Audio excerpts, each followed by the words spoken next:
welcome back to my page. In my last video, I talked about how Africans neglected Africans, and I also promised that in this video that I will be talking about how the policies of the political office holders in Africa affected Africa as a whole. Now, in the past few years, they've had, to some extent, some African nations have had various bad policies.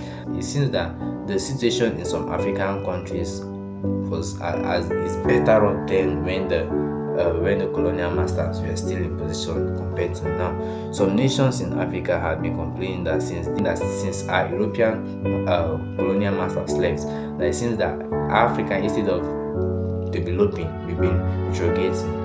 Instead of going higher, we've been going low. So I'm here to talk about some of the policies that have been made by our political office holders that's made us to still remain in this position. Now, first of all, the first thing I'll talk about is about the loan issue, the issue of borrowing. The issue of borrowing loan. Don't get it twisted. There is no country that is not borrowing loan. Even the great America we are talking about, the American they are looking at today is owing $30 trillion.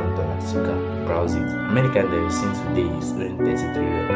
Now, I'm not against loan borrowing, but what I'm against is we borrowing loan and also devaluing our currency. That is what I'm against. Not just we are borrowing loan, and in the same essence we are devaluing our currency. That is what keeps Africa where it is.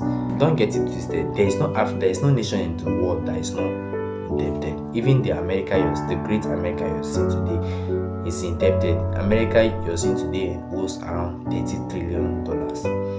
So I'm not against borrowing, but what I'm against is you go and borrow. Not just that you borrow, you devalue your currency. Not just that you devalue your currency, and you still pay interest rates in that loan that you borrow.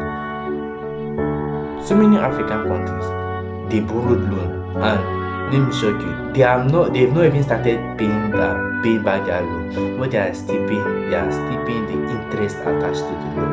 Regardless of the fact that they are still paying back the interest of the loan, they had to devalue their currency. This African currency devaluation is one of the problems and policies that our political office holders are neglecting. Why will you go and borrow money?